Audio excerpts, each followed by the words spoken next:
Ladies and gentlemen, welcome to today's webinar, Delve into GitHub Fundamentals. I am Samiksha Basu, a coordinator at ISTE-VIT, and it is my pleasure to serve as your host for this event. The Indian Society for Technical Education is a non-profit technical student chapter that plays a pivotal role in organizing a diverse range of technical events and fostering a strong technical community. Through engaging initiatives such as technical workshops, hackathons, and codeathons, we aim to uncover and nurture the hidden talents in students, providing them with a platform to excel and make meaningful contributions to the technical landscape.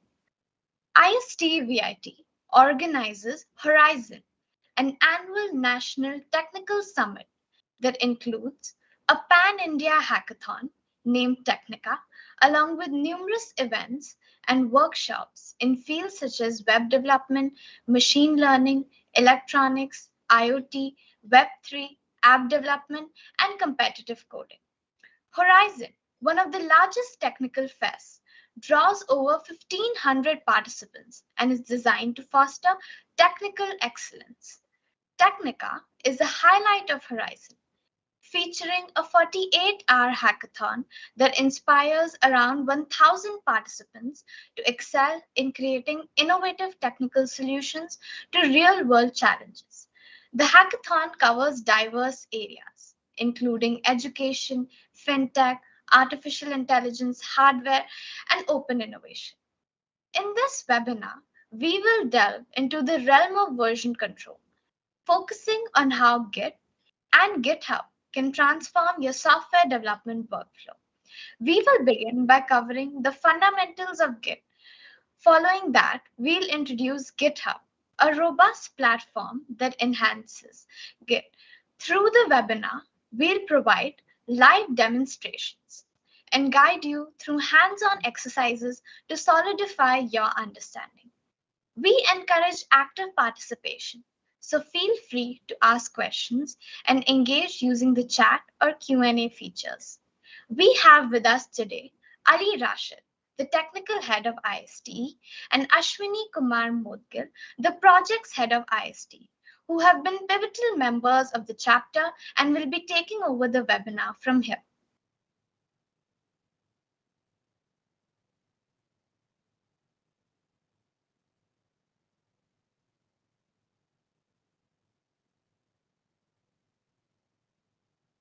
Thank you, Samiksha, for the wonderful introduction.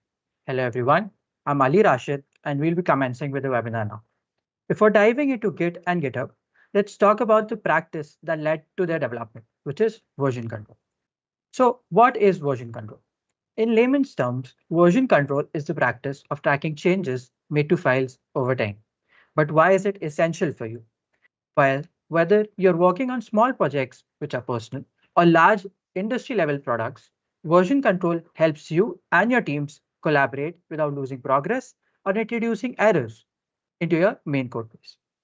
So let's just quickly visualize as to how version control works.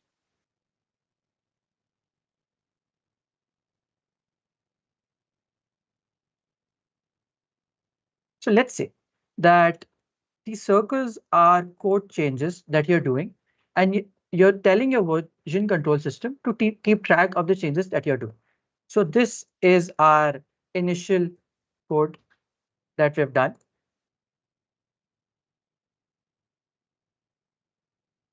Following this, we'll make some more changes to this code and let our version control system know as to which changes are made. So let's just make one more change.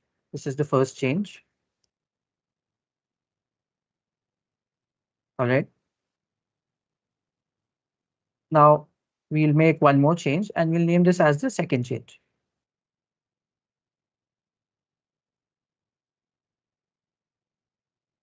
Now, we'll assume that this second change was our final change in our project. However simple it is, if it's a calculator project or you're making the hangman game in Python, whatever it is, we'll assume that the project has been completed. So this is your final code. Now let's say that you want to add one more feature into your project, your simple project. Let's say you've done the subtraction feature in the calculator app. You want to add the addition feature. So in order to do that, we don't want to make changes in the initial project. So what we'll do is we'll create a copy of this project over here, and we'll say this is the add feature. And this is just a copy of your initial code which you've done. And you'll work on the add feature. Let's say that you made a change and you want the version control system to get to know that change. Here is the change which you've done, the feature completed. All right. Now what you can do is you've completed your feature which you wanted to add in your initial project. Now what you can do is you can just add this project feature into the main code base. How you can do that is very simple. It's a feature of version control systems that provide you to merge branches. We look into what branches are later. It's basically you can work on different features and fixes parallelly along with your code base without without changing the main code. So this will just merge your code base. Now we'll look into as to what Git is. Well, Git is a distributed version control system. So it's just a type of version control system that leverages version control principles. It provides a centralized place for developers to work on. So Git also tracks the history of changes that you're doing to your project, allowing you to revert to previous states if needed, and also providing a detailed audit trail of who did what and when. An audit trail is basically a summary of what all changes were made at what time and by whom. And because of its decentralized nature, uh, it gives every developer or everyone who's contributing to that project a different complete copy of that particular project or a repository. We'll look into later what a repository is. And this ensures the data is safe and also redundant so that if there is any failure in the project, so you have another copy of that so that you can revert back to it. Now we look into some simple terms and commands that are necessary in order to understand how Git works and how Git communicates with your local system. So what is a repository? So a repository is basically a storage location where all the changes of your file and the revision history is stored. It can be either local, which is on your system, or remotely. We look into what remote repositories are and where it is stored. And branch. A branch is one of the most powerful features of version control systems like Git. We've seen earlier in the example that we made a particular feature. That particular feature can be made in a particular branch. A branch is a parallel path which you can use while working with your projects. It's a separate line of uh, development within a repository, which allows you to work on the changes without disrupting the main code base.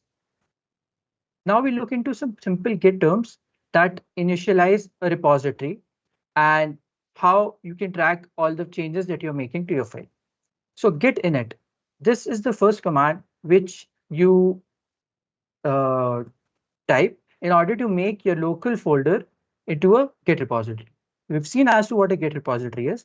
So this git init command will basically create a local repository in the workspace folder which you're working on. Then git add. Git add is a command which just sends all the files that have been dragged into the staging area. So we look into what the staging area is as well. And then finally, the git commit command.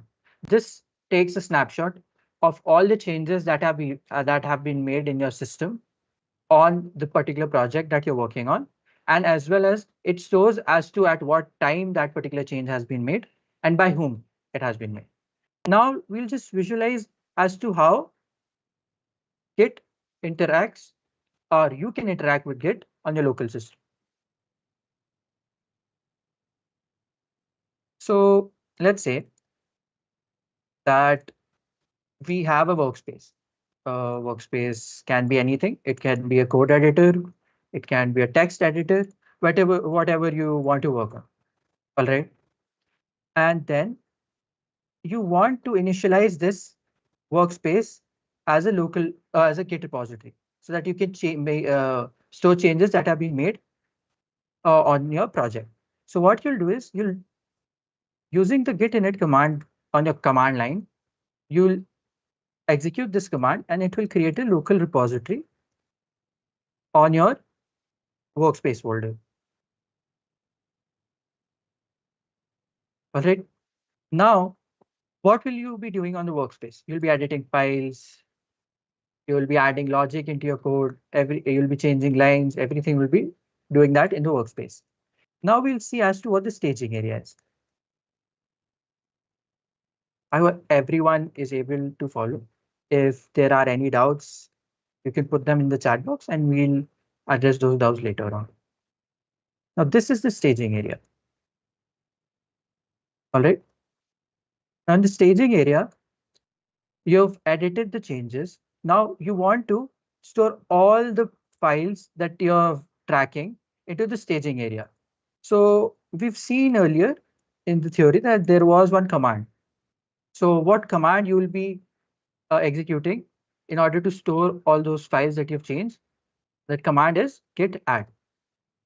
And you can specify the file name which you want to add to the staging area, or you can just type the period symbol. This will add all the untracked files to your staging area. All right. Now what we want is we want to take a snapshot of all the changes that have been made in our project. All right. So could anyone just tell me as to what command we'll be using now to store all the changes that have been made in the staging area into our local repository?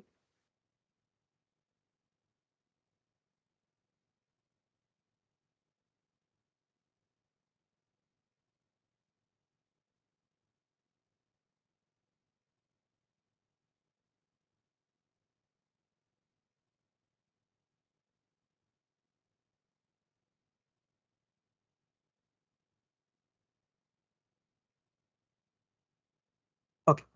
All right. It's a git commit command, right? So we'll just commit the changes using the git commit command. Later on, we'll also show that you need to give a particular message for every commit that you're making. So we've seen that this was the final git commit command and it shows the changes in the local repository. Now, why is version control important? It was important to know as to what all changes have been made in your project. But it also has a feature that you can revert back to your last state of the project. Let's say you made some changes, but you don't want them in your workspace. So you can use the version history in your local repository to update your particular workspace. And that would be done. All right. So all of this which is happening is on your local machine. Keep that in mind. All of this is being made in the local machine. Now we'll look into what is GitHub.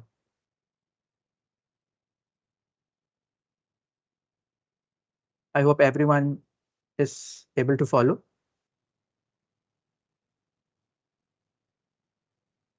Okay. All right.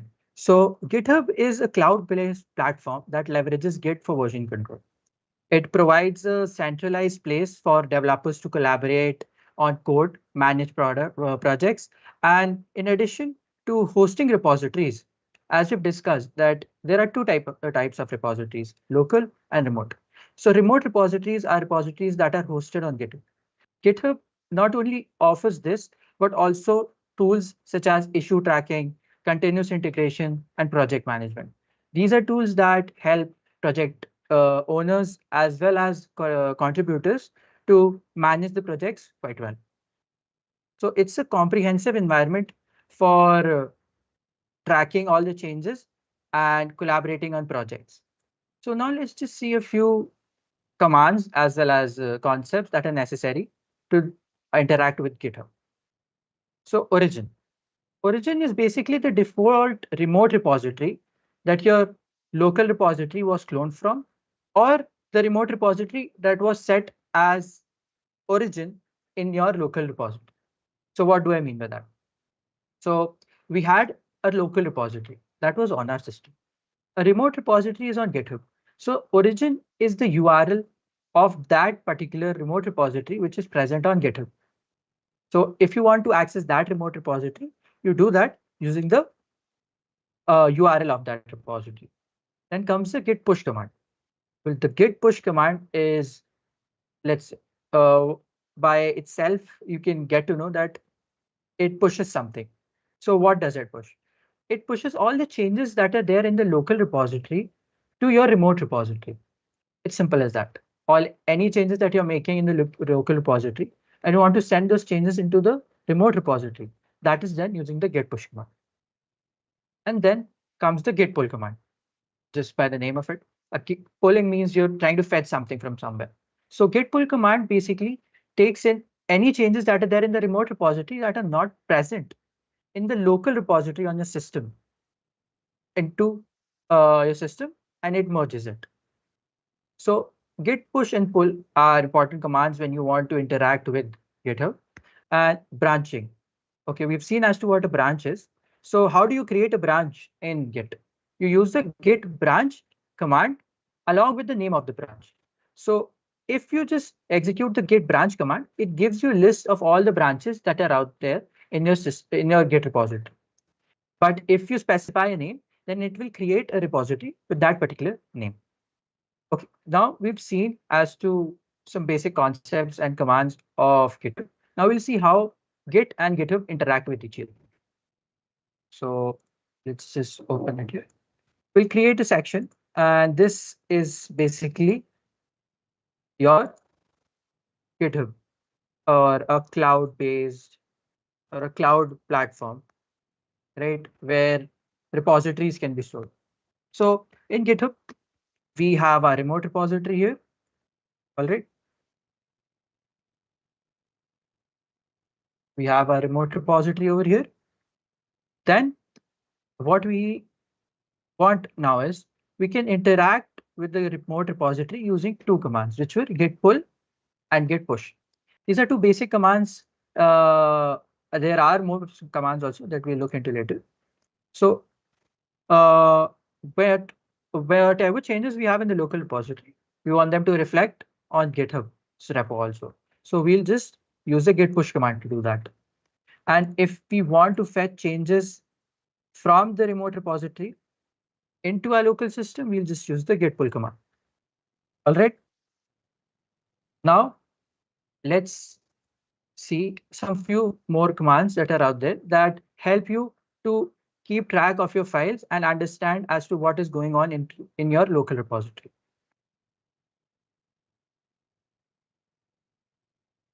Okay. Git status. Git status is a command that basically tells you which of your files are being tracked and which are not being tracked.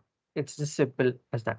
It lists all the files that have been modified, added, or removed since you've done the last commit. All right. Git reset is an important command when it comes to going back to your last commits.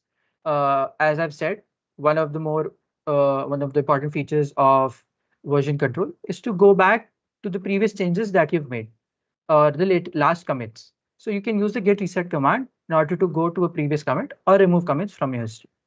And git stash is a little advanced command where let's say that you have made a few changes, but you don't want those changes on your particular branch, and you want to start fresh and like make another change in your code base. So you can just use the git stash command, which temporarily shelves the changes in the working directory and allow you to switch to a clean working directory without committing changes. So what git stash does is that all those changes that you put there have gone into the stashing area. I hope that was clear. Now we move on to see and visualize how these commands are working in the local repository. So there's this very cool website called Visualizing with Git. So we'll be looking into that. The link for the website will be shared in the comment box, so you guys can look into it as well.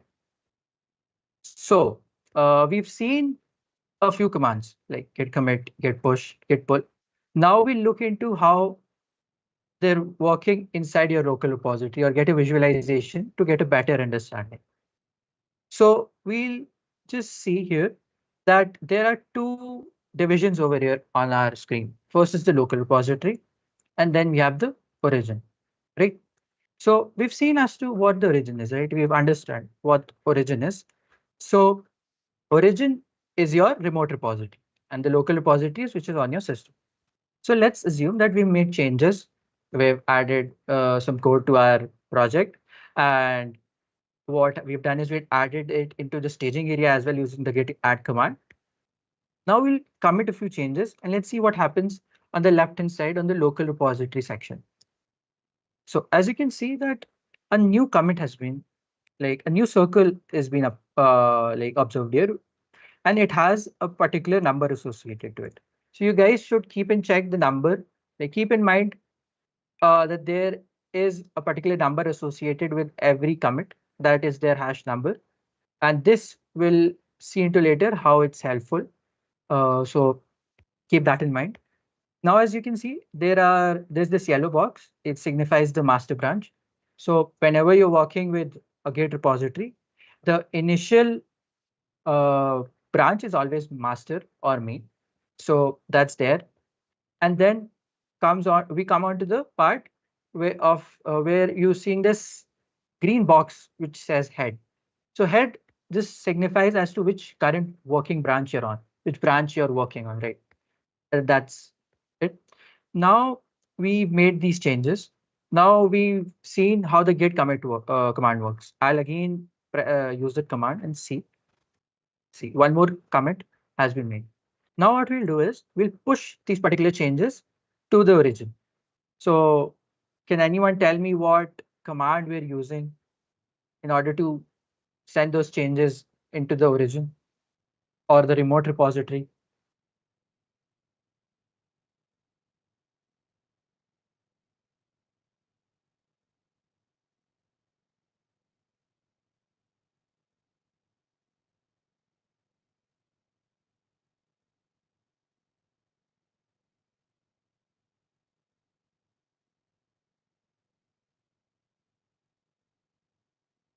Yeah, correct. It's git push. So we'll just execute the command and let's see what happens. Okay, all right. So as you can see, our local repository is in sync with our origin. All those changes that were here, all those circles that you're seeing are the same as in the origin. Now let's see as to how git pull works. So git pull is used when there are some changes that are in the origin that are not present in your local repository. This case occurs, let's say that two people are working on the same project and someone has done some changes in that remote repository and they want those changes on their system. So they can just git pull and get all the changes that are there on GitHub repository in their local system to start afresh on the project and to work on anything they want. So we'll just see here. What's the difference in the local repository? There's nothing.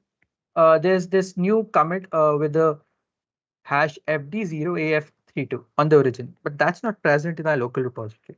So let's execute the git pull command and we'll see that the local repository will become in sync with the origin. Okay, all right. So as you can see that a new feature, a new commit in the feature branch has been added here. So this is what the git pull command does. Okay, now we've seen the git pull command, we've seen the git push command, the git commit command. Now we'll see as to how we can make branches and how branches work in Git and what's their benefit. We'll just visualize that. Let's say this is our master branch. We make a few changes to it. We make a few commits. We made two commits to it. All right. Now let's say that this was a project. This was a website that you were working on. And now you want to add a feature to it, which was login and sign up. like you want to add authentication. So that's a new feature. So in order to not change the initial code of your website that's out there, you'll just make a new copy of that and try to work on the new copy and add that feature so that your main code base doesn't get affected and uh, your product or your project is not being damaged. So let's say we'll use the git branch command now. So we've seen as to what the git branch command does. It creates a branch if you specify the name of that branch. So with git branch, you'll specify a particular name. Let's say git branch uh, feature. So a new yellow box saying feature has popped up. So a new branch has been made. We'll check that out. Git checkout feature. Now our head is on the feature branch, which tells us that right now we're working on the feature branch. We'll make a few commits to it. One commit. We'll make another commit to it. So two commits have been made in the feature branch. All right. Now let's say a bug has been found. Something doesn't work. There's something that is making a problem in the master branch. So we'll go on to the master branch. We'll use the git checkout command and we'll specify the name git checkout master to go onto the master branch. So right now we're working on the master branch. All right. Now let's say that we have to fix that particular problem, the bug which was there. So we'll make a branch name bug, git branch bug. All right. New uh, branches there. Now we'll check that branch out. All right. And now we'll make a few commits to it. Commit. All right. We've made one commit. Let's make one more commit. Okay. So as you can see that the bug and the feature branch are working parallelly. They are two separate branches. Their code bases are different. They've taken the code from the master branch and then made changes in their own branches. So they're not affecting the master branch. So now let's say that I have completed my feature or I have fixed the bug. Let's say I've fixed the bug and now I want that fixed code to be inside my master branch. So how do we do that? For that, there's a command called git merge. So what we'll do is we have to merge the bug branch into the master branch. So we'll just check out the master branch. And then what we'll do is we'll write the git merge command. And after that, we specify which branch we want to merge into our master branch. So we'll just git merge and specify the bug branch. So now let's see. Now it says that I have merged the bug and the master branch. As you can see, both the branches have the same version history, like they are on the same commit, so they have been merged. Now let's say I want to merge the feature branch to my master branch. I'll just execute that also, git merge feature. So now the master branch has been merged with the feature branch as well. So both the codes have now merged. Both the codes in the particular bug and feature branch have merged into the master branch. And this all has been done into my local repository. It's just on my system. Now I want someone else who's out there who's seeing my GitHub repository to also see these changes. So I'll just write the git push command. I'll specify where I want to send, which remote repository I want to send the particular changes in my local repositories to, and then I'll specify the branch which I want to send. So I'll just write git push origin master. So as you can see that all the changes that were here have been sent to the origin. I hope everyone is able to follow. If there are any doubts, feel free to put them in the chat box. All right. Now we've made the I, changes. Yeah. I believe there is one doubt that needs clarification in the chat box. Okay. All right.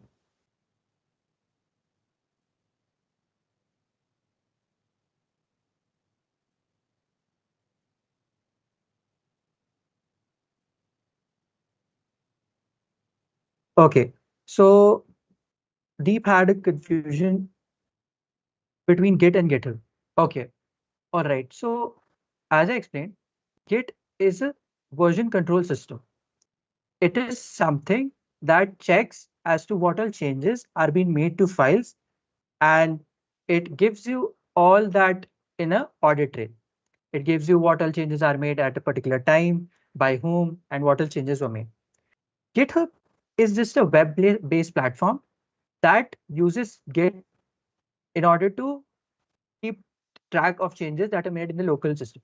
So it's just a web-based platform that helps you to host those local repositories which you have in a web-based platform, so that others can also look into what all changes are you're doing on your project, so that they can also work on it. It's a collaboration platform, so that let's say you are working on a project and you also want your friend to work on a project, but you can't access the same system at the same time. So GitHub comes into play when you want to work on a project. So whatever changes you're making in your local system using Git, you'll put all those changes in GitHub repository. That also has a repository. And then it will be visible to your friend as well. And then he can also know, okay, these changes were made in a system locally, and now he has also pushed those changes into the remote repository. Okay, so now I can work fine. I know what is going on with the project. So I hope that this doubt was clear. Okay, what does checkout do? Okay, I'll just demonstrate it again. Let's clear this. So checkout is basically a command which helps to switch branches. Okay, so I'll make again a branch. In branch, uh, let's say we made a you can name anything. The branch can be named anything, but when it comes to like practices, good practices, it's said that name it on the feature on the or on the bug you're fixing. So I'll just name the feature as login. So this is one branch. I'll make commits to the master branch. All right. So we have two different branches going on over here, which is one is the login, one is the master branch. So using the git checkout command, you can go on to the login branch.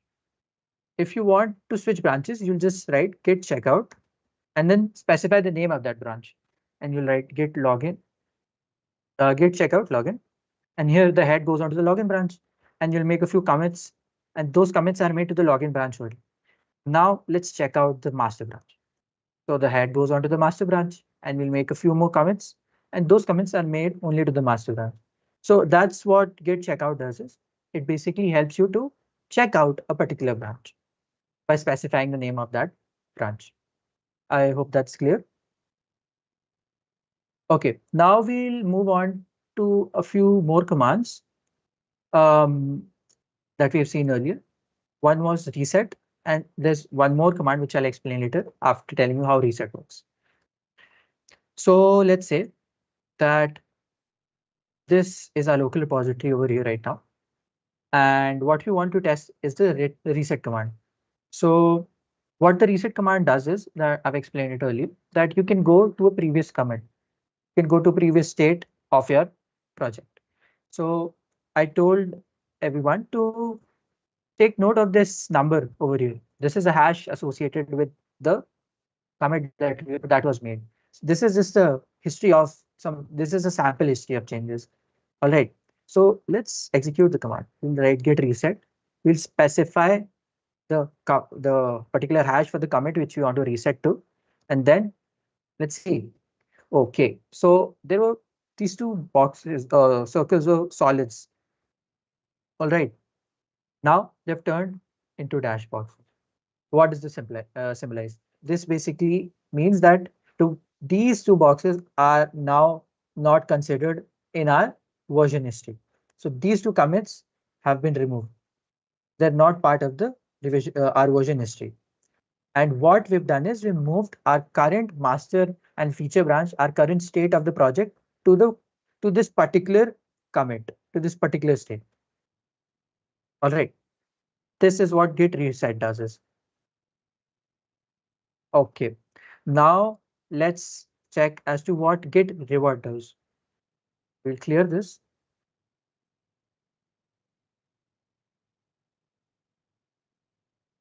Now, what we'll do is we'll just execute the revert command and see what it does and explain about it later. Just observe. Okay, so it's something different from the set, right? The circles are still solids and like you have a new commit. So what git revert does is git revert just goes on to that specified commit, but it doesn't remove your previous commits history. So these two commands which were drawn invisible or dashed uh, are still out there. What happened is we created a new commit with this particular uh, commits history, and then whatever, like this is your code, right? This has the same code as this commit. I hope everyone is able to understand what is happening over here is like your this particular new commit is basically reverting back to this old commit without changing the history of your previous commit. All right. I hope that is clear.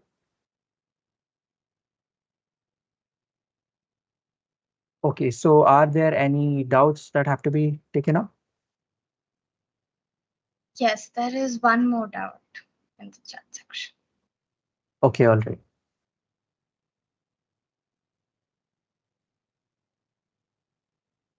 Push. Master will take the position to.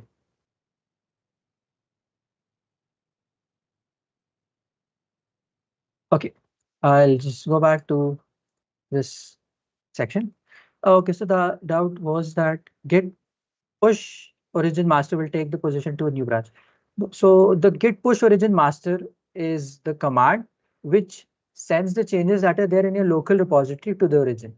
So I'll make a few more changes here. I'll make a commit. All right. Now there are two commits over here. I'll execute the git push origin master command. And what this will does is any changes that are there in the local repository that are not here in the origin, those will be pushed to the origin. So this is what the command does. Git push, it's just pushing the changes to the remote repository. Origin is the remote repository which you're pushing to, and master is the branch which you want to push to the origin. All right. I hope that is clear. Now we've done the visualization part and as to what all theory and concepts are necessary in order to understand Git and GitHub. I'll be handing over the webinar to Ashwani, who will be giving a practical demonstration as to how you can create repositories and how practically these commands work on your system.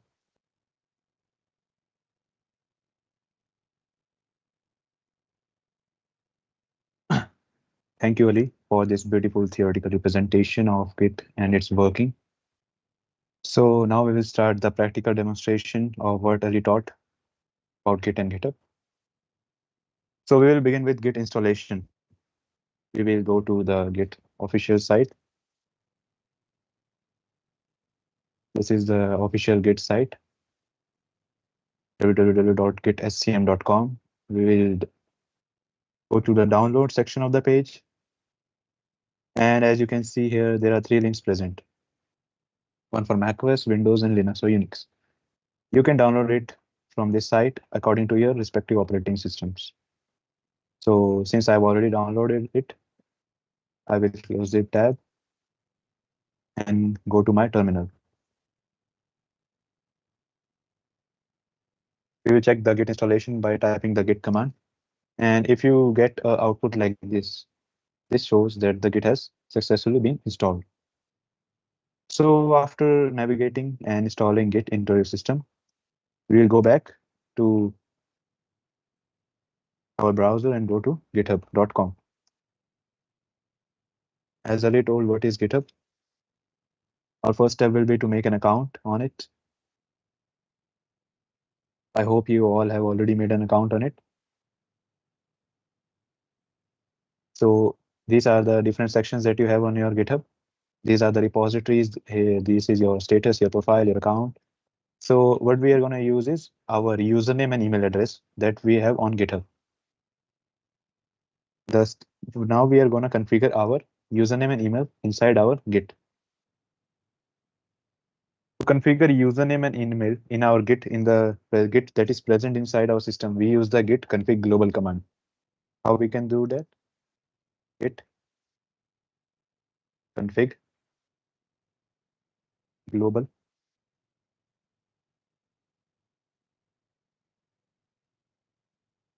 user.name, and after that we will write our username.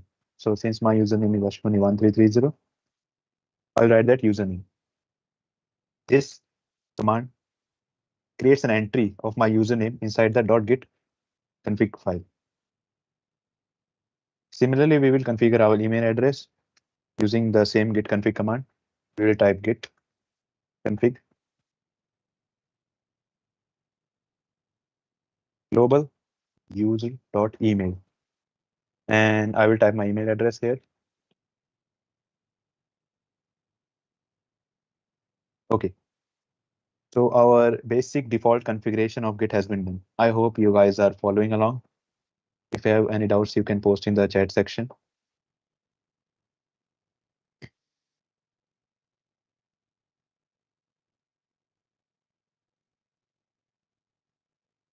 Okay. So our next step will be to change the default branch of Git from master to main. Git is older than GitHub, and GitHub uses main branch as the default branch, while Git uses master branch as the default branch. And when we use Git and GitHub simultaneously, there is a confusion between main and master branch, and these lead to breakage in our repositories. Like if we try to push from master branch to main branch, that is not possible. So to resolve this conflict, we will directly convert the master branch to main branch. So how we can do it? We will navigate to the .git config file that is present in the system. Okay, so inside the users folder, you will have a folder with your username, and inside it, a .git config file is present. We'll click on it, and this is our .git config file. Here you can see as we configured our name and email address. Now there is a section called init with default branch present here. We will convert the master that is written to main to change the default branch of Git from master to main. We will simply change the command default branch is equal to master to default branch is equal to main. I hope you guys are following along, and we will save the file. Okay. So after saving this, our Git default branch has been updated to main. Now we'll go to a web browser and start by creating a new repository. To create a new repository, go to your profile. Kindly follow along. Go to the repositories section. And here you can see a new green color button on the top right corner. You will click it. And for the purpose of now, we will create a public repository. So basically, you can create two types of repository in GitHub. One is public and one is private. The public repository is open to everyone present on the net and everyone can access it, while the private repository is only visible to you. So when you create a private repository, no one else present on the GitHub can see it, while the public repository, everyone can see. So I will be explaining the private repository part on a later section of the webinar. First, we will do with the public repository. So for the purpose of the webinar, we will create a app, calculator app. A basic calculator app we will create. I will name the repository calculator app. For now, we will not provide a description and we will not add a README file to initialize an empty repository. I don't want any types of file in my repository initially. I hope you guys are following along. And after we have followed the basic process, I will click the create repository button. and a new repository has been created. As we can see, the page calculator app, it gives us a basic layout where the commands we can follow to initialize the repository inside our inside our local system. The repository that you are seeing is a remote repository, while our workspace, that is our code editor, is remote repository. We will copy the repository URL given on the website and navigate back to our text editor. So for the purpose of this webinar, we are going to use Visual Studio Code, since it is the text editor used by many. I will open a new window of VS Code, and we will create a similar new calculator project here. So I will create a new folder inside my system, name it calculator,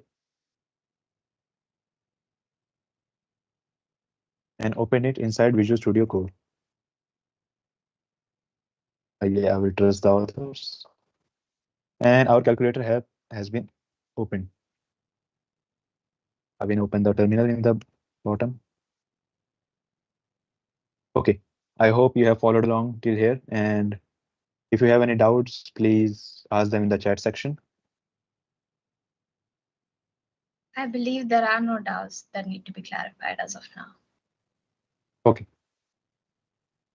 So since we are making a calculator app, we will create a new main.py file. The purpose of the file will be to print a basic command that is this is a calculator project.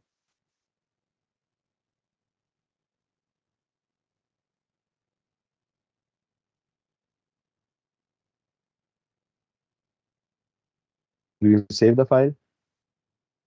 And now the initialization part starts from here. We have made a change in our system. Now I want to initialize a GitHub repository. So as already told by Ali previously, we use the git init command to initialize a Git repository. So I will use git init and I will press enter. As you can see, an initialized empty Git repository in the location that the folder is open, which means that we have initialized an empty Git repository inside our system. And the change can also be seen inside the source control extension provided in the Visual Studio Code. You can see one icon hovering on it, which means a repository has been initialized and one pending change is there. We can see the status of our local Git repository by using a git status command. I will write git status, and the output is clearly visible that on branch main. As you can see, we are working on the main branch. There is one untracked file that is main.py, which is visible in red color here. Why is it untracked? Because we have created a file, but we haven't included it inside the staging area. As previously explained, we have to add the files to the staging area to commit them later.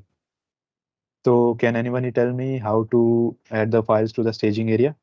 Which command do we use?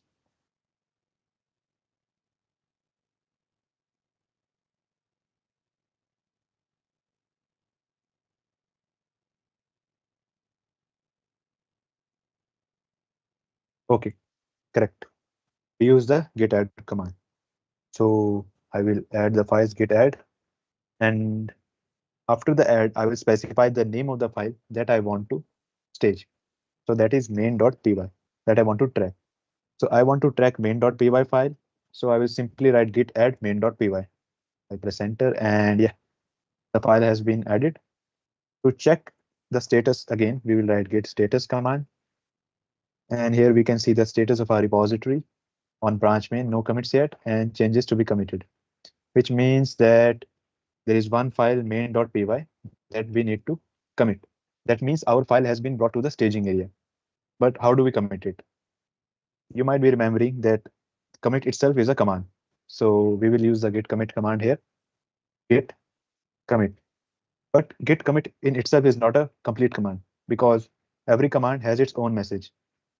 So we will use the #m tag, and we will create two quotes, and inside the quotes we will write a message. Repeat first commit. I hope it is properly visible. Git commit /m for the message tag and message inside our quotes. Feed first commit.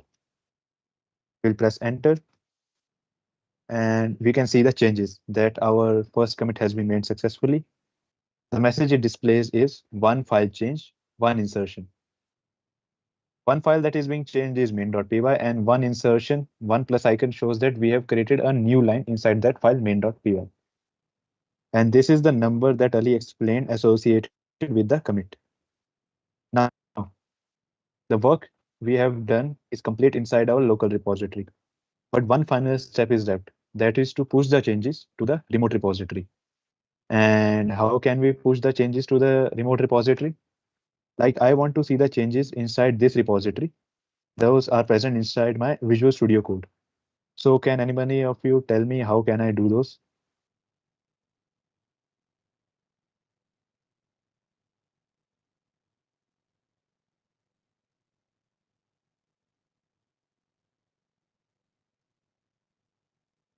Yeah, correct. Git push command. So we will write git push. And after push, we will write origin. But before writing origin main, okay, let's do git push origin main. And let's see what is the output. Yes. As you can see, origin does not appear to be a Git repository. Why? Because we have a local repository. But one crucial step that we have missed is linking the remote repository. Because by default, our local system does not know which repository to push. So we will add our repository that we created inside GitHub. So I will copy the URL that is present, the URL of the repository, remote repository. I will go back to my terminal inside VS Code and I will write git add remote origin. Origin is the name of the local repository. I'm naming my local repository origin. And then I will paste the URL. So git add remote origin and the URL. This is the basic command to link the repository that is present inside the GitHub to your local system. I'll press enter. Okay, my bad. Git remote add origin.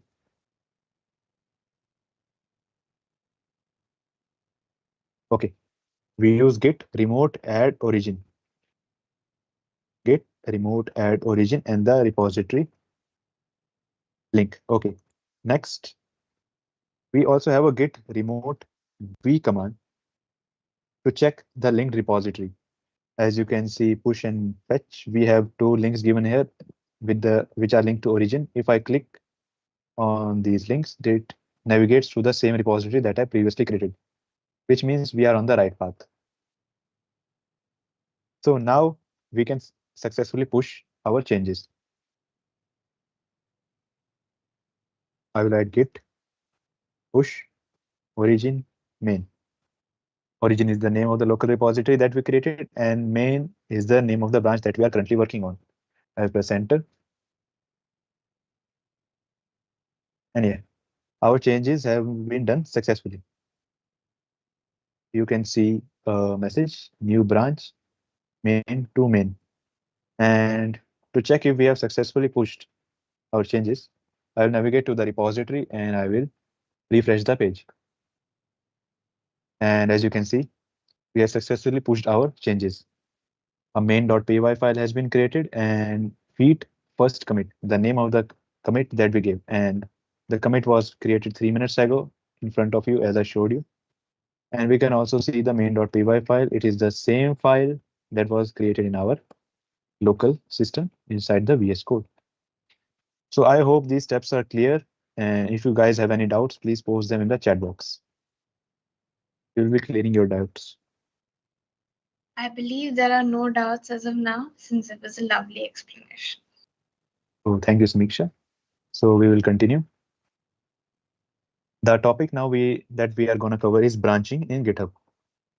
Branching is an important topic that was explained by my peer Ali Rashid, that if you don't want to disrupt the main working development branch, we create new branch to create new features.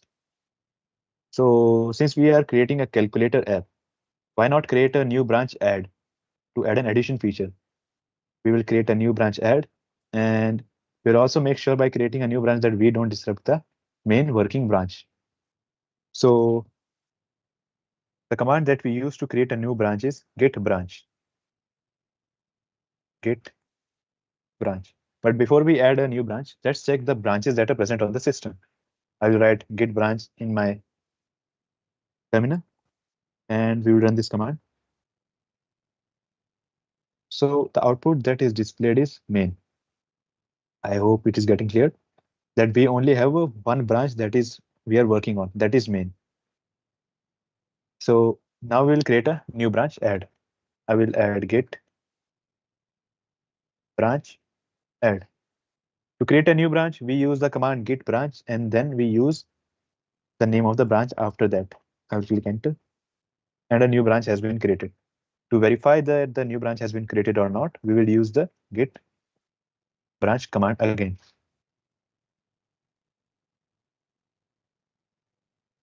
And we can see the output, add and main.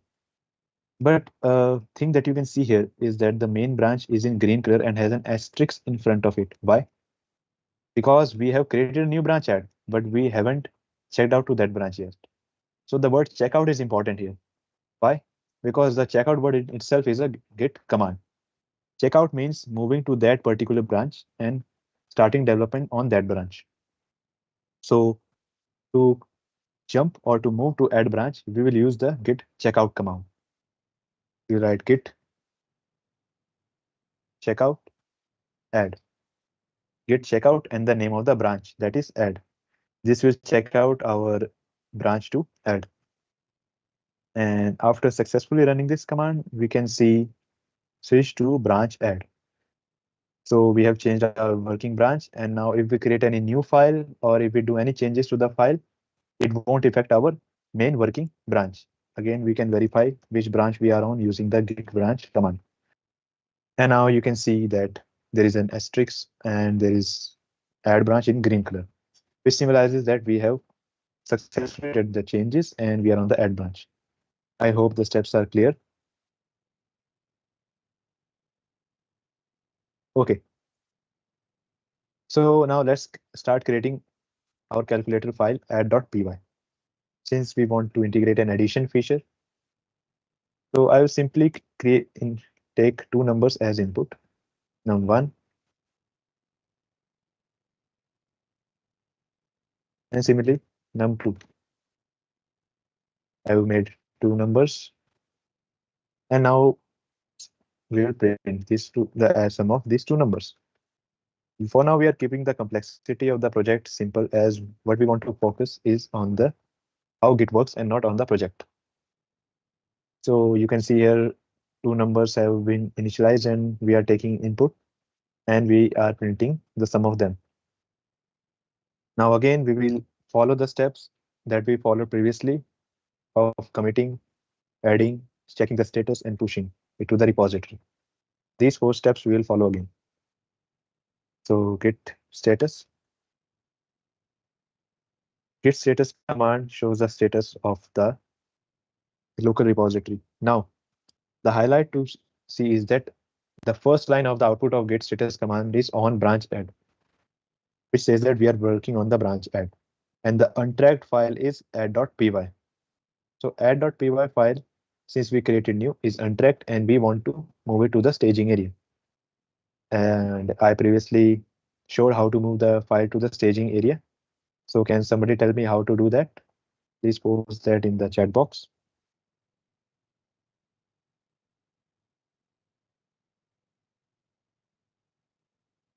Yeah, lovely answer. Git add. So we use the git add command, and now I will use the period button, or I can use all tag to add all the files that to the staging area. These are used when we have multiple files that we want to add in a single go to the staging area. One methodology is by using git add and individually naming all the files and adding it to the staging area. But that takes a lot of time. So we will use git add all. And our file had been successfully added to the tracking for tracking. And now we can again check the status using the git status command. I hope everyone is following along.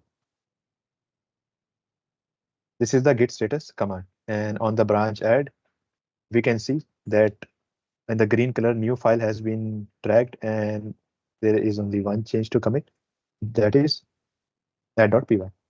So yeah, this is how we can add the file to the staging area.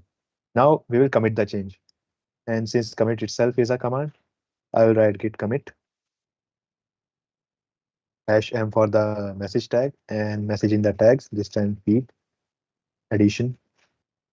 Since we are doing addition feature, it is recommended to give comments the commit message similar to what the feature that you're adding, so that it is more easy for the collaborators to understand the workflow of the project. As you can see, addition commit has been made. 3 insertions, 1 file change. 1 file change, that is add.py, and 3 insertion symbolizes that we have added 3 files. So we will push the changes to the Git repository in similar manner which we did previously, but there will be one significant difference due to branching.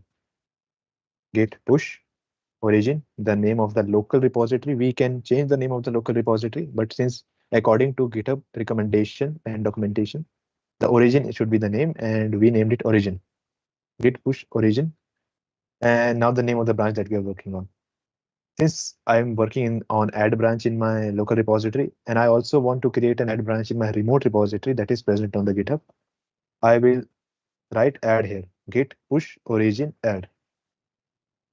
This command will smoothly push all the changes that we did in the VS Code to GitHub.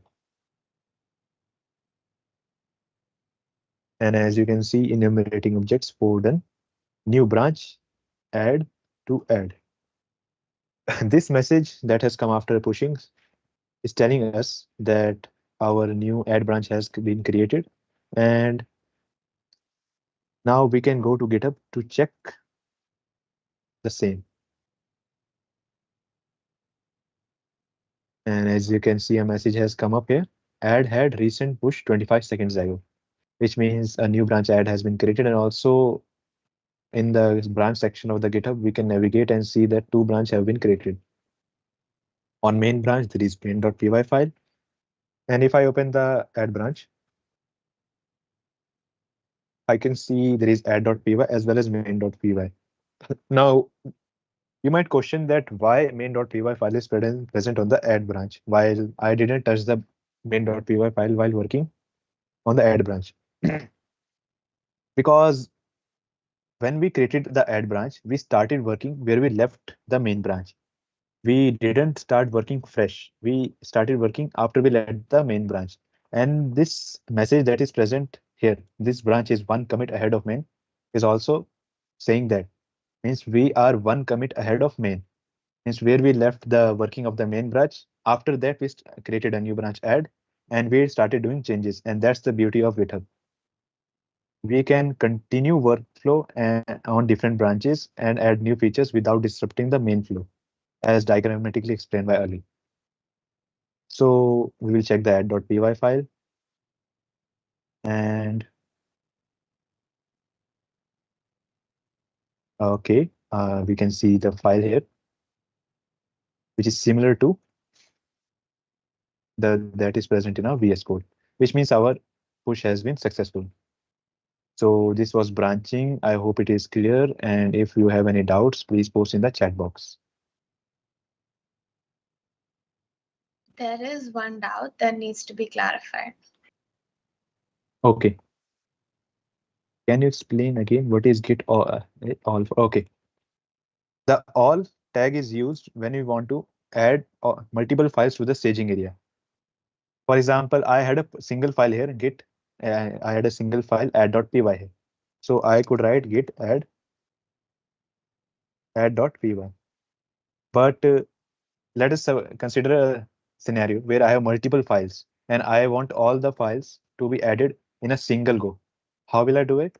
Instead of writing the names of all the files in a single step, I will simply write git add and add a all tag #all tag to add all the files in a single go to the staging area. That's how it's done.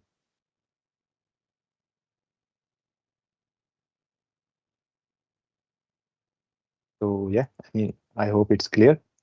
And now I will request Ali to show the pull request section of the GitHub of how we can work in a collaborative manner on this same repository. Over to you, Ali.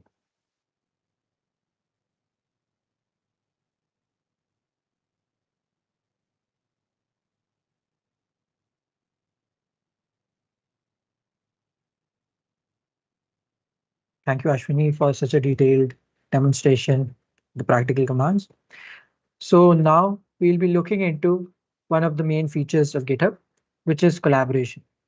GitHub as a platform gives us this beautiful feature of collaborating on public projects, which I guess a lot of you would have heard about, this term open source. So open source is just this act or way of contributing to public projects that are out there on GitHub. So in order to contribute to projects and in order to work on different public projects, there are some basic commands as well as concepts that you need to know. So we'll look into those concepts. First is forking. So what is forking? Forking is basically creating a copy of a particular repository which is public and you want to work on that. You can even create a fork of your own repository, but it is like a practice. It is advised that most forks are done of repositories that are not of your own, but are public and are open to everyone. So why do we even do forking? Why do we even fork all the repositories and create a copy? Why not work on someone else's repository? So, well, this is a feature that is added as a security check. So let's say that if there are a lot of organizations and they have a lot of repositories out there, big projects out there that are open source, anyone can work on it.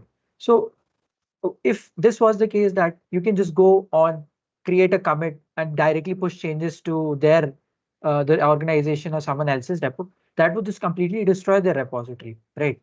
So that is not allowed when it comes to GitHub.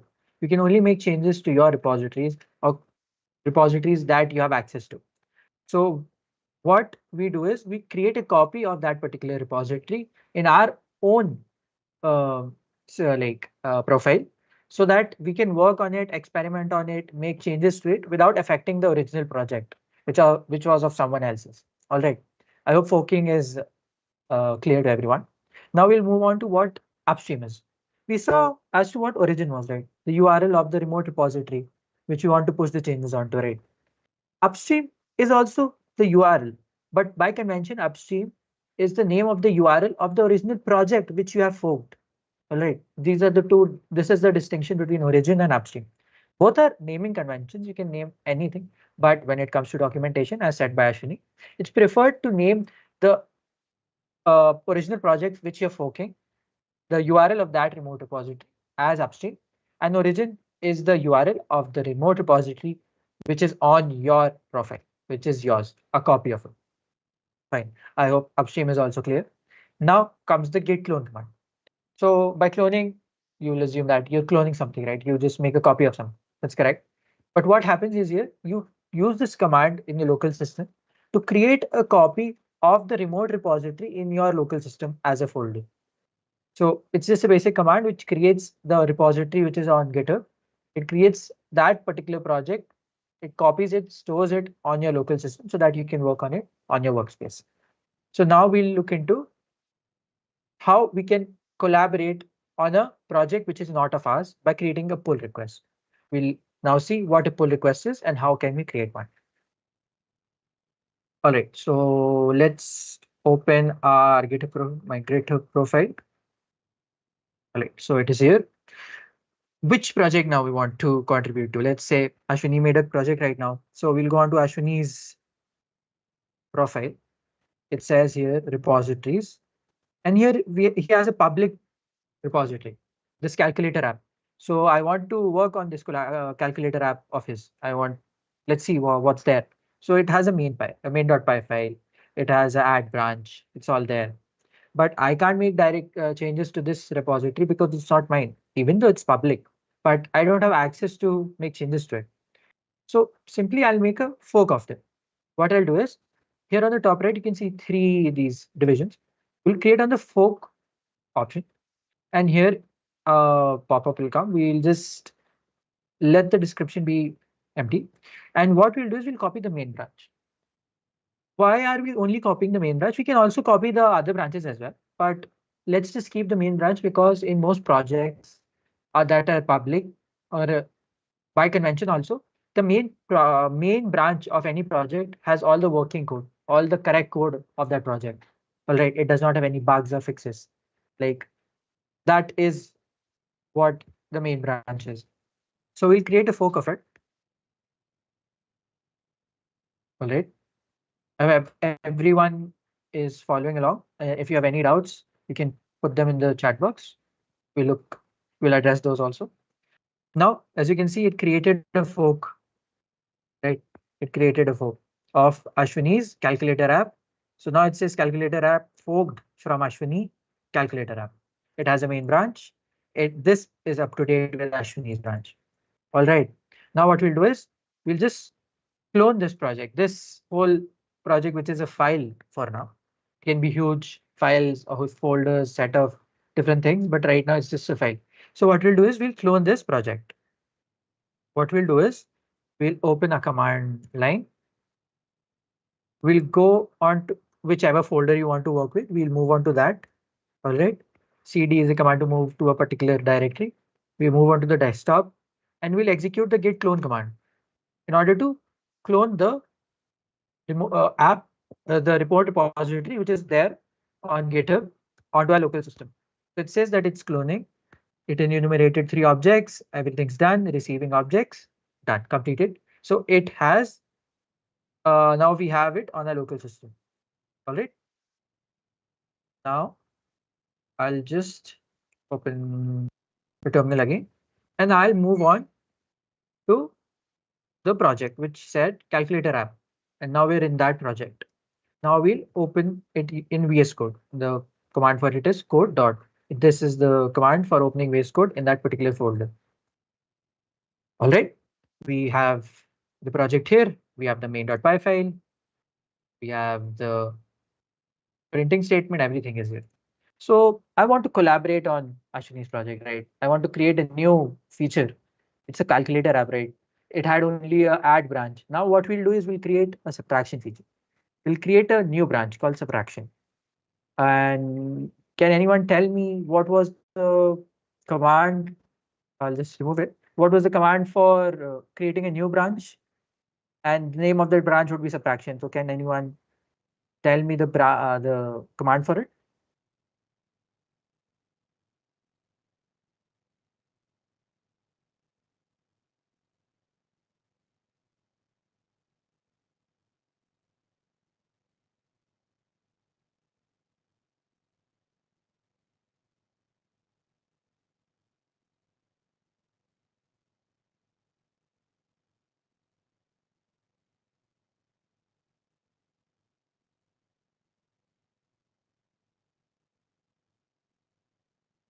Okay, no worries. The command is git branch. So what git branch does? Git branch is, we'll just write git branch and we'll write the name of the particular branch which we want to make. So git branch subtraction. Cool. All right. Yeah, correct, guys. Okay. Now we have made the subtraction branch. Using the git branch command, we'll just check out which branches are out there. We have the main and subtraction branch in our local repository. So we'll use the checkout command to go to the subtraction branch. We don't want to disrupt the main branch. We're there. We've switched to the subtraction branch. Now what we'll do is we'll create a sub.py, a subtraction.py, subtraction.py file, and we'll just take inputs. All right, input. We'll copy paste this.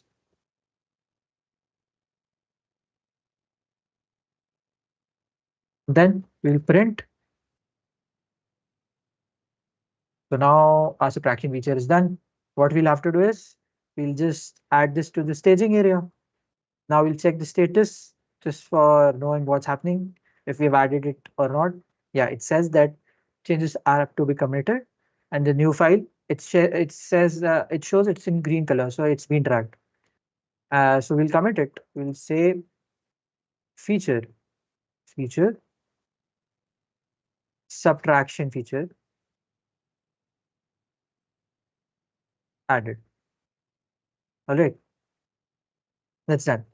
Now what we want, the commit has been done. We have to push this to the remote repo, correct? Now which repo should we push this to? We want to collaborate with Ashwani, so should we push this to Ashwani's repo? Or now let's just see if we can push it to Ashwani's repo. First, let's see if which remote repositories are connected to our particular repo. Okay, only the origin is connected. So the origin is my copy. It's not Ashwani's remote repository. So we'll just open GitHub. We'll go on to Ashwani's profile and we'll take the URL of his repository. And then we'll add that as a remote repo. I hope everyone is able to follow. Okay.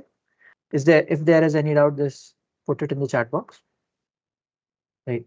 So we'll add the remote repo, git remote add upstream. Cool. And this will be the URL of Ashwani's remote repository. All right. Now we'll check what all our URLs are added. Okay, so upstream is added. Now what we'll do is we'll try to push our changes to upstream. Let's see what happens. Git push upstream. And which branch? The subtraction branch, because we've made changes to that, right? Okay, so we got something here, which was this one. It says that permission to Ashwani calculator denied to me. This is my username, right? So this shows us that we cannot push directly to someone else's repo unless we have permission to it. So we do not have permission to it, so we can't push. So what's the other option? The other option is to create a pull request. How do we create a pull request? What we'll do is we'll first push the changes that we've made into our copy of Ashwani's project. So we'll just do git push origin, which was our copies of Ashwani's project. It is our repository on our profile. We'll push the subtraction branch to it. And that's done. We have created a branch on our copy of Ashwani's project. Now we'll just open GitHub and check. We'll go on to my repository, which was in here, calculator app. And here it says subtraction had recent pushes 27 seconds ago. So we have that here. Now what we'll do is we'll compare the pull and create a pull request. So where are we creating a pull request to? We're creating a pull request to Ashwani's repository. Here you can see base repository is Ashwani's repository, and in his main branch, we're making a pull request to merge the changes that are there in my subtraction branch of my repository, which is a copy of Ashwani's. So we'll create a pull request there. The pull request is basically merge the code that is in the subtraction branch of my copy of your project into your project, Ashwani. That's just what a pull request is. So we'll just create the pull request.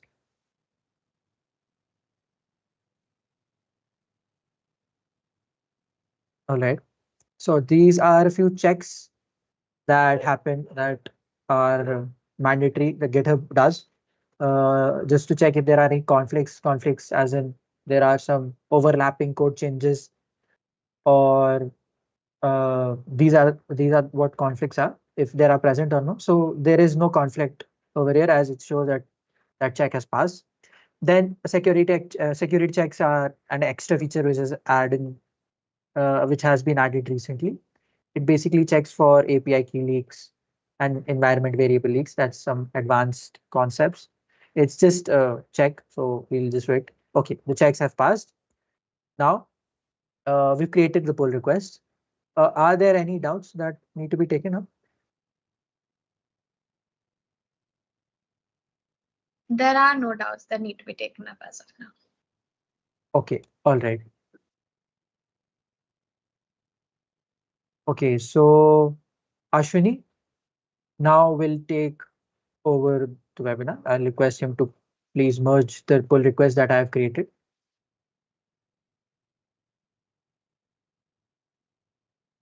Thank you, Ali, for showing how pull requests are creating in such a beautiful manner. Now we will see how we can merge pull requests in GitHub. So I will refresh the repository. Okay. So as you can see, a new pull request has been created. And this means that someone wants to contribute. And let's see what the pull request is by going to the pull request section. So Ali Rashid himself has created the pull request in front of you, as you can see. And let's see what pull request he has created.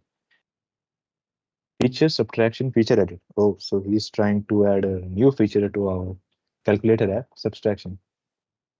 But there is a merge pull request option, but I wouldn't recommend you to quickly merge the pull request and get the work done, because that's not the way open sources contributions are done. We will go to the file change section. And here you can see that the file he has created. We will first check if the code base is correct. The changes that he has proposed are good enough to be included in the project. And if it is good and correct, then we will merge the changes. So n1 is equal to int input, n2 is equal to int input, print n1 minus int. So yeah, it seems a perfectly fine Python code for doing subtraction of two integers. So since the changes that he has proposed are fine and the code base is also correct, we will go to the conversation section of the pull request section feature. I will add a comment, great work. We'll merge the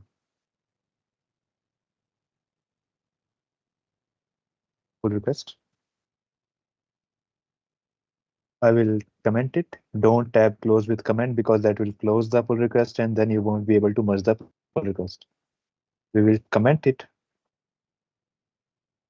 Okay, we are successfully commented, and now we will go to the merge pull request option. We will click on it. So it is asking to confirm merge pull request #1 from Ali Rashid /subtraction. So he worked on a subtraction branch and he is trying to pull to our main branch. Feature subtraction feature added.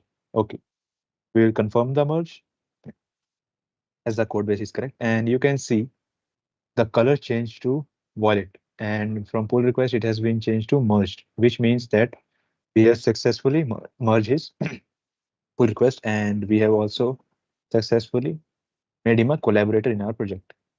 So we go to the code section and see in the contributors along with my name, you can see Ali's run that is used to pull the features from the remote repository to your local system. Over to you, Ali.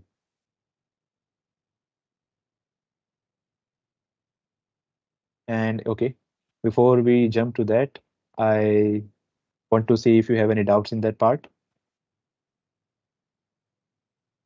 There is one doubt that needs to be clarified in the chat box. Okay. Okay, what is upstream?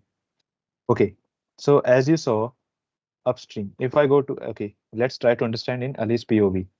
We'll open his repository, calculator app. So let's suppose I was working, okay, Ali was working on his calculator app. This is the forked repository, and the previous repository was the original repository. So he used the upstream word to change the name of my repository that he forked, to change the name of the my repository to upstream, and origin was the name of the forked repository that he created. So upstream was actually the name of the original calculator app repository that he has forked, Ashwani1330/calculator app, while origin was the name of the forked calculator repository that is in Ali's account. So upstream is repo that is in my account, while origin is repo that is in his account. And those names are name of the local repository that we have linked to the remote repository inside our system. I hope this doubt is clear. And now Ali will continue.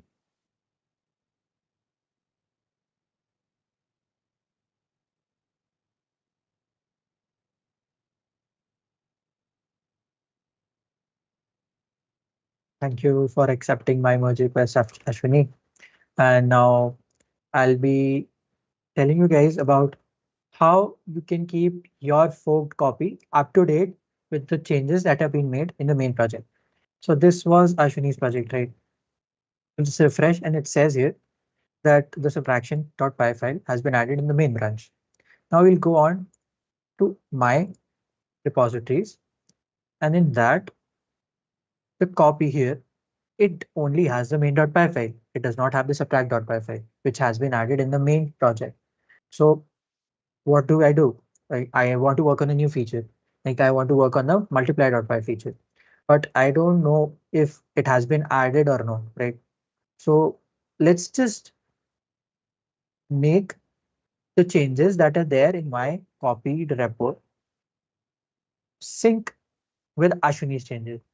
So whatever changes are there that have been made should also reflect in mine. So we can also do that in our terminal. We can use the git pull command and pull the changes from upstream. But there is an easier way to do that. You can just go onto GitHub, the profile. Here it says, this button says sync fork. Sync fork means syncing your forked repository with the repository that you have forked, which is the original repository or the project. So we will click on this. Here it says update branch. Why does it say so? Because this branch of mine is 2 commits behind Ashwini's main branch. So what we'll do is we'll just update, and it has been updated. We have the main.py file and the subtract.py file. Now let's say I want to create a new project or a new feature in the project. I'll just open VS Code. Subtract.py file is here. Let's just check out our master branch.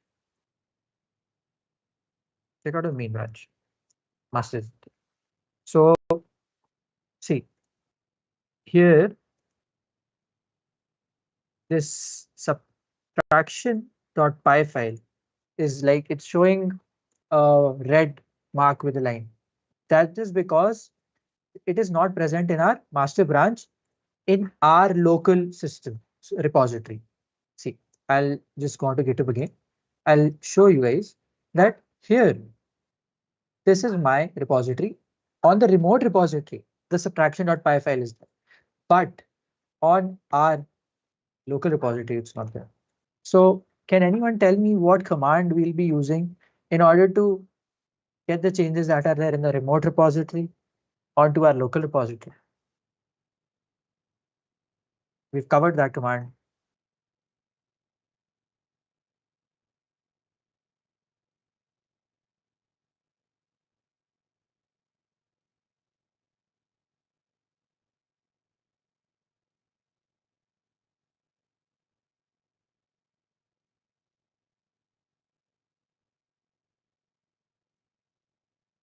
Correct. Git pull. We'll just do git pull origin. Origin is our remote repository, and then the main branch. Okay, I'll just do git pull origin. Okay, so changes have been pulled. What does it say? It says that the branch main, the head is on the main branch. Fast forward, this is just an advanced concept. No need to worry about it right now.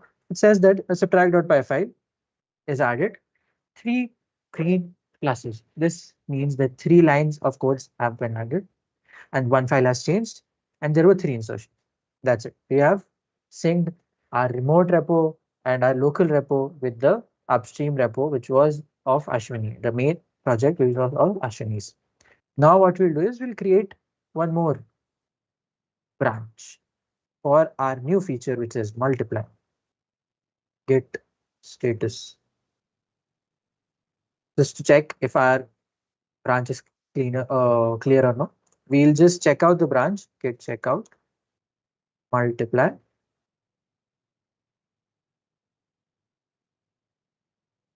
Right. Now we'll work on this by creating a multiply.py file. We'll write num1 is equal to id.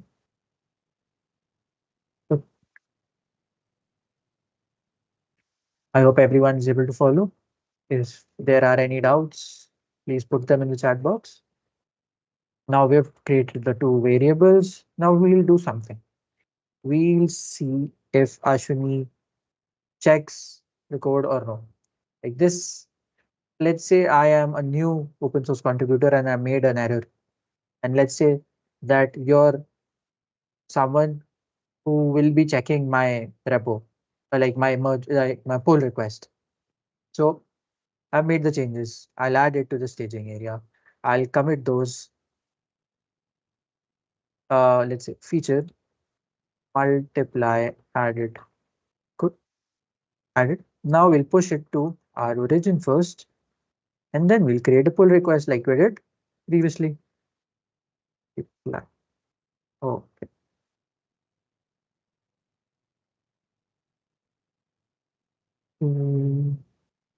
All right. We'll just check out as to which branch we're on. Git branch. Okay, we're on the multiply branch, correct. We've added, we've committed. Now what we'll do is we'll just git push origin and we'll write the branch which we want to push. All right, branch has been pushed to our repo, which was the forked repo. We'll check the forked repo. And here you go. Multiply had recent pushes 13 seconds ago. Now we'll create a pull request. We've added the multiply added feature in the comments. But what we've done is we've done an error. We've suggested that we're doing multiply, but for like a rookie contributor, we've done some error in the code and it does not show, it won't show like conflict, but still we'll create a pull request. Let's see if Ashwani does accept our pull request and merge it or no. So these are the security checks that are going on. I hope everyone's on the same page. And are there any doubts that have to be taken? I think there are no doubts that need to be clarified. That was a lovely demonstration. Thank you, Samiksha. Now we'll be moving on with Ashwini's part where he'll be accepting our merge request or no.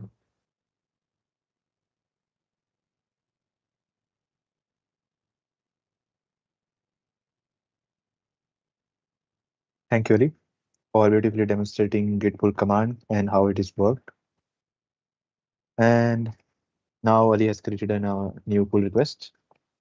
We will refresh our page and check it. Okay.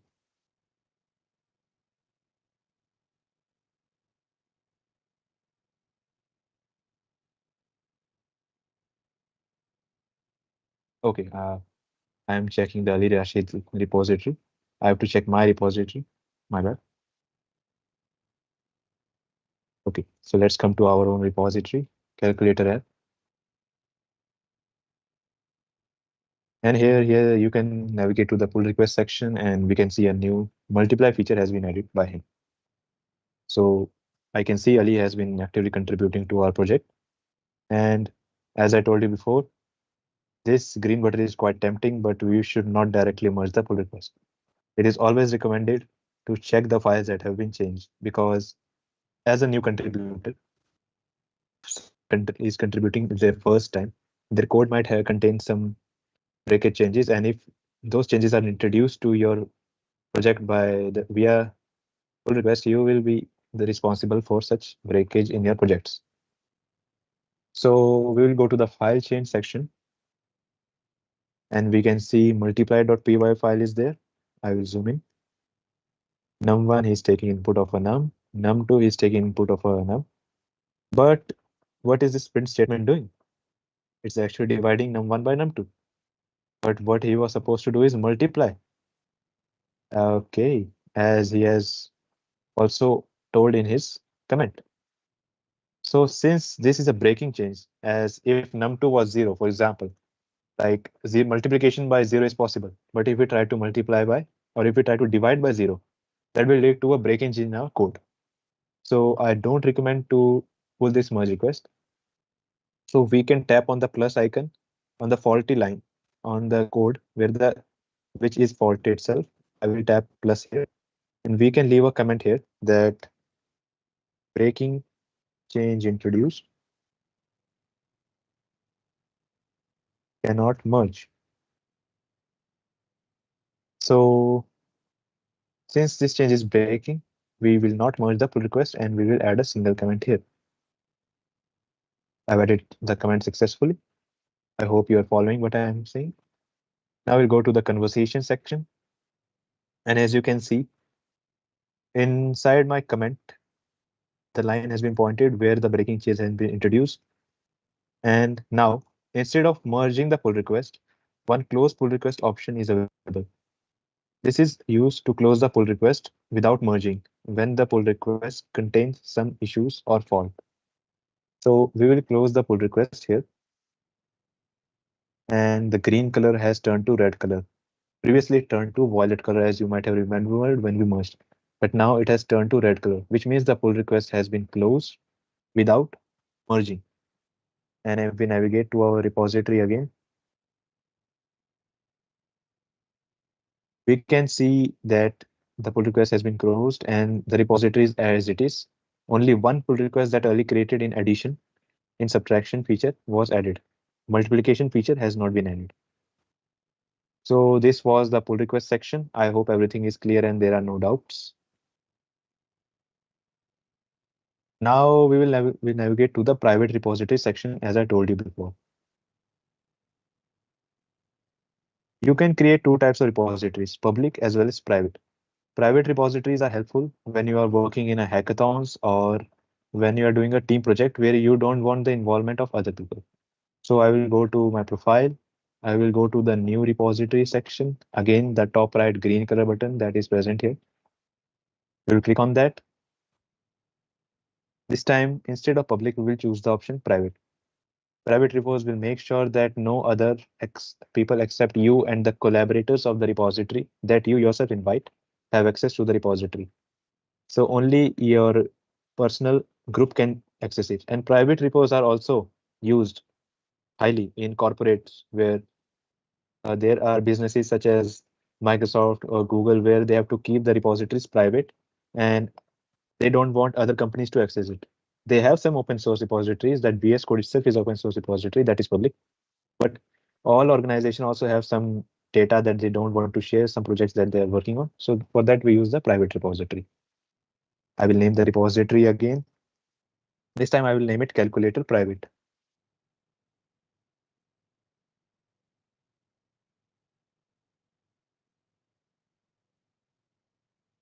And we will add a readme file for the sake of it. And we will generate a new repository. So a private repository has been generated. You can see the private tag here as well as a lock is there. This lock's logo says that the repository is private. Now, I want Ali also to work on the same repository. And how can I do that? Without changing the setting of this repository, only I can access the repository. But if I want Ali to access the repository, I will add him as a collaborator. So we will navigate to the settings option. We will go to the collaborator section. And for that, we have to verify that it is your account that you are using. So I will enter my password.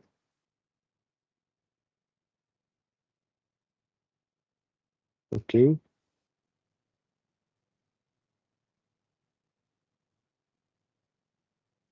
Okay. So here is the manage section. And here we will add people. I'll find search Ali Rashid by his username. And here it is. I'll click on his name and add Ali Rashid to this repository. So this is how you can add collaborators to your repository. Now, he hasn't been directly added to the repository, but an invite has been gone to him. So we will see if he accepts the invitation to our repository and does some collaboration in it. I hope this section is clear to all, and if you have any doubts, please post them in the chat box. That was a beautiful explanation, Ashwani, and I believe there are no doubts as of now. Okay, thank you, Samiksha. So over to Ali.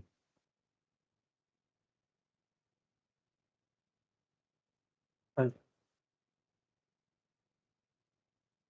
so, well, thank you, Ashwini, for adding me to your project. Now I'll try to work on it. What we'll see is that, okay, so our previous merge request was closed. No problem. We'll go on and check our notifications. And in our notifications over here, it's just a box on the left of our profile picture, the top. It says that we have an invitation to join Ashwini's private calculator repo. Okay, we'll click on it. We'll accept the invitation. Now we have access to Ashwini's repo. What we can do is now is we can just take the URL of this and we'll clone it on our own system. All right. So I'll just open my command line and I'll go to the desktop and then I'll write the git clone command and then I'll paste the URL. And it says that it's cloning the calculator private. It's been cloned. So it's on my system now. What I'll do is I'll move on to the repo. The name would be the same as the name of the repo. The name of the folder will be the same as the repo, which was I have cloned. So I've cloned that particular repo and I'll move into that. Then I'll open VS Code. And then what I'll do is I'll try to make a few changes and we'll see if those changes we're able to push or not. I'll create the main.py file and I'll just write a simple print statement saying, hello, I have been added as a collaborator.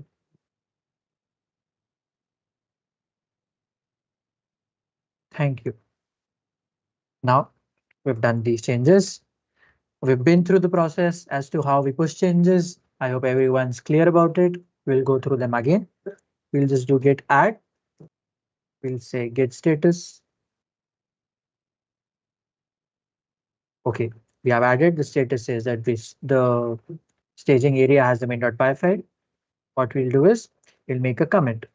Comment says feature main.py added. Commit has been done. Now let's see what is our origin using the git remote -v command. It says origin. It says that it is Ashwini's profile and that particular repo is in Ashwini's profile. So that's done. All right. Now what we'll do is we'll try to push this to Ashwini's repo. So git push origin.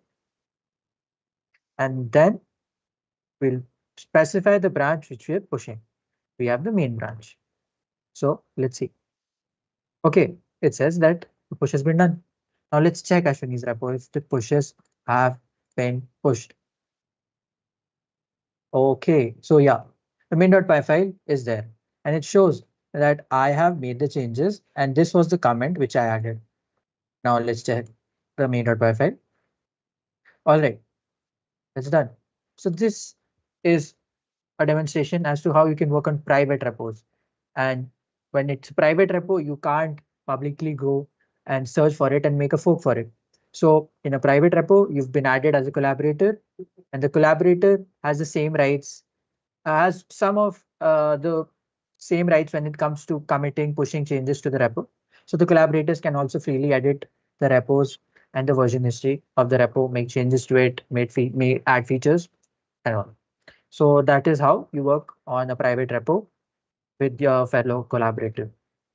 Now I'll pass on to Ashwini to just show as to how the web editor works on GitHub and what are its features.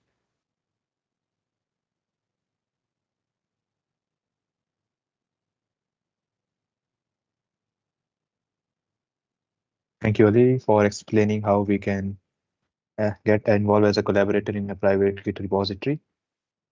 Now I will show you a Git web editor. Consider it as a bonus section of this webinar. So before that, let's check our private repository.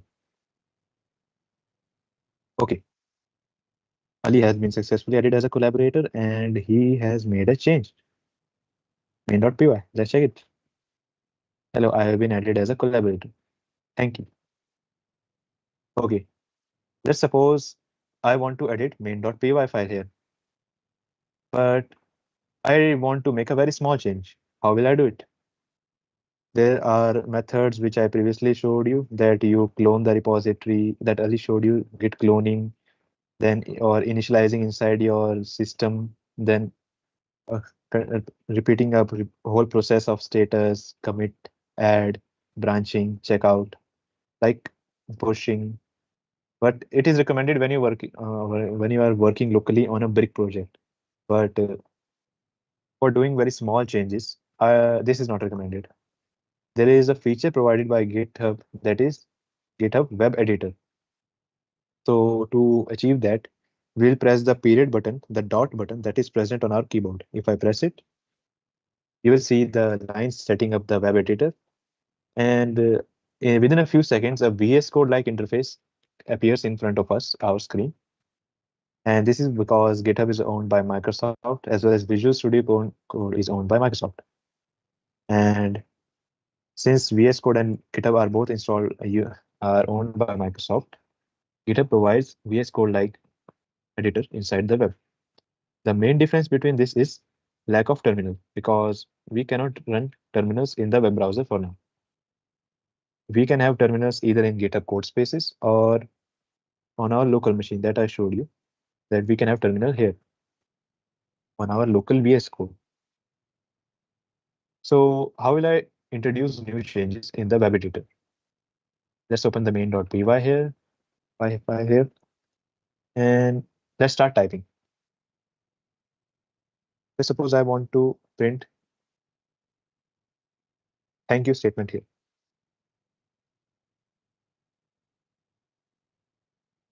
Okay. File has been successfully changed. The green color tag indicates that added lines, as you can see here. But lack of terminal is there. So how do we commit the changes? There is a source control extension provided in the VS Code as well as inside the web editor. If we navigate back to the VS Code, you can see the source control section here. Similarly, a source control extension is provided inside the web editor. So let's try to push the changes that we made here. So inside the web editor, we don't need to repeat the steps of git add, git push, all those. We can directly commit and push the changes yet by entering the commit message inside the rectangular box provided over the commit and push button. I will add a new message as a message itself, and I will click on commit and push. So this is my commit message. I will click on commit and push. And the button has been grayed out, which means our push has been done successfully. So within a single click of button, we have executed the git add command, we have executed the git push command, and we have executed the git commit command. All three commands have been executed within a single click of a button. So that's the beauty of web editor that allows us to quickly do edits inside the web without cloning the repo to our local desktop environment. So let's navigate back to the repository that is present inside the main menu. So this is our repository, calculator private. And let's check the changes that we introduced. As you can see here, the print thank you message is clearly visible, which means that the changes that we introduced have been pushed to the repository successfully. There's the commit number. +2 indicates that 2 lines have been added, and -1 indicates that 1 line can be deleted. So that's how you work on the private repositories. So that's it from my side. And if you have any doubts, please post that in the chat section. There are no doubts that need to be addressed. Okay, So that was it from my analyst side. Thank you. Thank you, Ali and Ashwani. This webinar was incredibly insightful, and I believe that all participants will leave with newfound information. Thanks to everyone for the engagement as well, which made this event a huge success. I would request the viewers to fill in the feedback and attendance forms, the link for which is provided in the chat box. Be sure to follow us on our social media channels, the link for which is provided in the description box.